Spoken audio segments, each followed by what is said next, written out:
নমস্কার বন্ধুরা, YouTube India চ্যানেলে স্বাগত। বন্ধুরা, আমি আজকে লাস্ট মিনিট সাজেশন দিচ্ছি, যেখানে আমি বলেছি 12টা প্রশ্নের মধ্যে কোশ্চেন কমন পাবে। দেখো বন্ধুরা, আমি একটা কথা বলে দিতে পারি যে অনেক টিচার আছে 5টার মধ্যে 5টা, কেউ 8টার মধ্যে 8টা, যেমন আমি বলছি 12টার মধ্যে সব কটা। এই যেসব আমরা চ্যানেলে আপলোড করছি প্রতিটাই কিন্তু ঝুঁকি রয়েছে। তাই যে কোনো ইউটিউব চ্যানেলে একটা মেন সাজেশন যদি পূর্বে সলভ করে থাকো, তবে এই ঝুঁকি কিন্তু তোমরা নিতে পারো। বা একেবারে যাদের পড়াশোনা হয়নি, অসুবিধা হচ্ছে, তারা এই ভিডিওটা দেখো, তাদের কিন্তু খুব কাজে লাগবে। দেখো, আমি মেন সাজেশন এইটা দিয়েছিলাম। আমি তোমাদের দেখিয়ে দিচ্ছি, মেন সাজেশন আমি এগুলো দিয়েছিলাম, বহুদিন আগেই আমি আপলোড করেছি। কিন্তু এই সাজেশনটা আমি চেঞ্জ করছি, চেঞ্জ করে মানে এর থেকে ছেটে আমি কিছু লাস্ট মিনিট সাজেশন তোমাদের আমি দিচ্ছি। এটা হচ্ছে মেন সাজেশন। এইটা যদি সলভ করে যাও তো 8টায় 8টা কমন পাবে।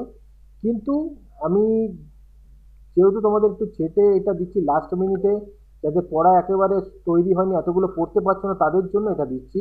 যেমন তোমার এই যে লাস্ট মিনিটে এই কোশ্চেনগুলো তোমরা সলভ করবে। যেমন জাদুঘর কাকে বলে, অতীত পুনর্গঠনে জাদুঘরের ভূমিকা আলোচনা করো। দ্বিতীয় প্রশ্ন গুরুত্বপূর্ণ। দেখো, যেগুলো দিচ্ছে এগুলো লিস্টের গুরুত্বপূর্ণ রয়েছে। এটা চীনের চৌঠা মে আন্দোলনের কারণগুলি বিশ্লেষণ করো, এই আন্দোলনের প্রভাব আলোচনা করো, খুবই গুরুত্বপূর্ণ। ইস্ট ইন্ডিয়া কোম্পানির আমলে ভারতের ভূমি রাজস্ব ব্যবস্থা সম্পর্কে লেখো। ভারতে রেলপথ স্থাপনের ঘটনা এদেশের অর্থনীতিতে কী প্রভাব ফেলেছিল, এটা, অথবা ভারতে রেলপথ প্রবর্তনের উদ্দেশ্য ও প্রভাব আলোচনা করো। ক্যান্টন বাণিজ্যের বৈশিষ্ট্য কী ছিল, এই বাণিজ্যের অবসান কেন হয়। ঔপনিবেশবাদ বা সাম্রাজ্যবাদ বিষয়ে হবসন ও লেনিনের তত্ত্ব আলোচনা করো। শিক্ষা ও সমাজ সংস্কারের ক্ষেত্রে ঈশ্বরচন্দ্র বিদ্যাসাগরের অবদান এ তো আসবেই। কিউবার ক্ষেপণাস্ত্র সংকট সম্পর্কে কী জানো, এর গুরুত্ব কী ছিল। 1942 সালের আগস্ট আন্দোলন বা ভারত ছাড়ো আন্দোলন সম্পর্কে যা জানো লেখো। 1935 সালে ভারত শাসন আইনের প্রেক্ষাপটে শর্ত ও গুরুত্ব সম্পর্কে আলোচনা করো। সুয়েজ সংকটের কারণ ফলাফল আলোচনা করো। স্বাধীন ভারতের প্রথম 3টি পঞ্চবার্ষিকী পরিকল্পনার লক্ষ্য ও গুরুত্ব আলোচনা করো। এই 12টা প্রশ্ন যেগুলো আমি স্টার্ট দিয়ে রেখেছি, এগুলো খুব ভালো করে পড়ো। এছাড়াও পারলে এক্সট্রা এই কোশ্চেনটা পড়ে রাখবে, আদিবাসী ও দলিত, এই কোশ্চেনটার অবশিল্পায়ন।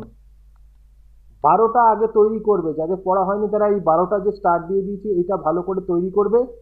তারপরে সময় পেলে অবশ্যই এই দুটো কোশ্চেন অবশ্যই সলভ করে নেবে।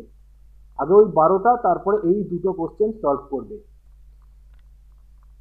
আশা করি এখান থেকে তোমরা কমন পাবে। আর তোমাদের পরীক্ষা ভালো হোক এটাই চাই। ভালো করে পড়ো, মন দিয়ে পড়ো।